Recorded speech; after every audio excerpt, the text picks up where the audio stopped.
আজ চলে এসেছিলাম দিদার বাড়ি। তো দিদা আর দীপিকাদির তরফ থেকে আমাকে সুন্দর একটা শাড়ি দেখো এসে গিফট করে দিয়েছে। তো এবারে এই শাড়িটা পরে রেডি হওয়ার পালা। তো হ্যালো এভরিওয়ান, আমি মাম্পি, তোমাদের সকলকে ওয়েলকাম আরও একটা নতুন ভিডিওতে। তো আজ হচ্ছে আমার দ্বিতীয় পর্বের আইবুড়ো ভাত, আর সেইটা হচ্ছে আমার দিদা এবং দীপিকাদির তরফ থেকে। এই দেখো সুন্দর করে সেজে গুজেও রেডি, আর এইখানে খেতেও বসে পড়েছি। আর দেখো কত কি আজ বানিয়েছে, পায়েস, মাটন, পনির, দই, মিষ্টি, 5 রকম ভাজা, ফ্রাইড রাইস, সাদা ভাত, চাটনি, আরও কত কি। আর এইখান থেকেই শুরু খাওয়া দাওয়ার পর্ব এবং আশীর্বাদ পর্ব।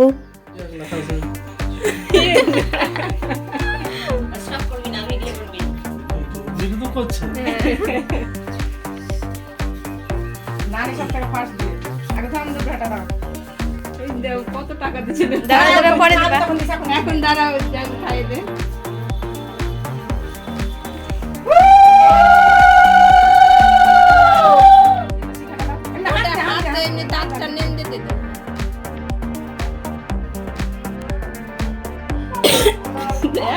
ভালো করে পরিষ্কার করে খাওয়াবে।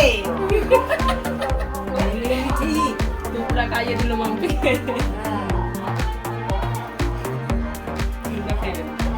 পয়সা দিয়ে খাওয়া যায়, আগে পয়সা দিয়ে তো খায়, এখন সব ফ্যাশন হয়েছে তাই চামচ। অতটা ফ্যাশন ছিল আগে, এইটা রেনে দিত, খাবলে দিত, হয়ে যেত। আর কি দিতে হবে?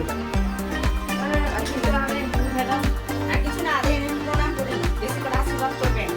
পানি বা আর দিতে হবে না? না না দিতে হবে। না না না দিতে হবে না। যে আশীর্বাদ কর ভালো করে। আশীর্বাদ আমি করা হয়েছে। 1 টাকা দিলা কেন? দিয়ে দিছি। ওই তো দিয়েছে, আমার কি হলো? এটা আমি দিলাম এটা। দেখে দেখো। হ্যাঁ, ওদিকে দেখো, দিদা দিল।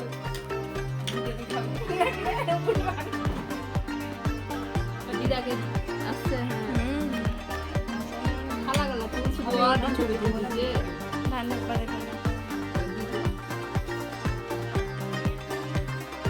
কেমন চলছে? খাবে? না খাবে না, অন্য তো করা আছে। ধান দুপুরা দিয়ে দে।